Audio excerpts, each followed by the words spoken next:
They called him the wildest philosopher in history, and for good reason. When caught masturbating in public, most people would run and hide in shame. Not him.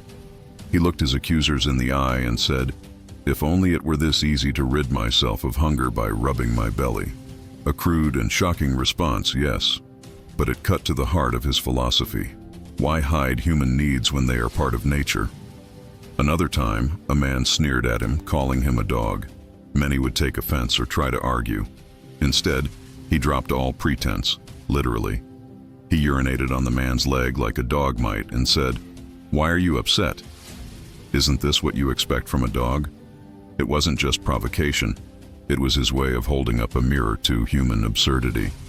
We insult others, but when they embrace the insult, we're the ones caught off guard. When the people of Sinop sentenced him to exile, most would have begged to stay or cursed their fate. Not this man. He smiled and said, "And I sentence you to remain here." To him, exile wasn't a punishment, it was freedom. He believed that attachment to any one place or to comfort was a prison of the mind. Wherever he went, he carried his freedom with him. Even when enslaved, he refused to bow. As he stood on the auction block, the auctioneer asked, "What skills do you have?" His answer, "I am skilled at ruling men. Sell me to someone who needs a master." Imagine the audacity, to claim mastery while being sold as property. Yet, it wasn't just arrogance. He believed that the truly wise are always free, even in chains.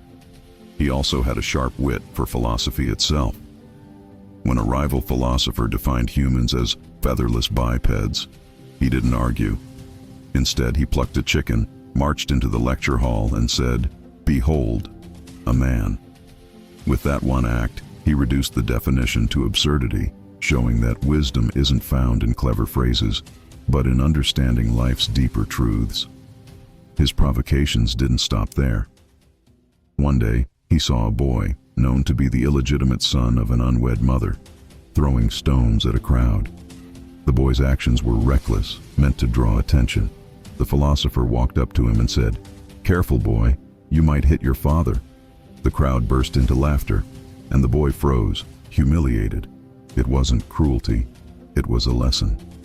He used the boy's shame to highlight how our actions often reveal more about us than we intend.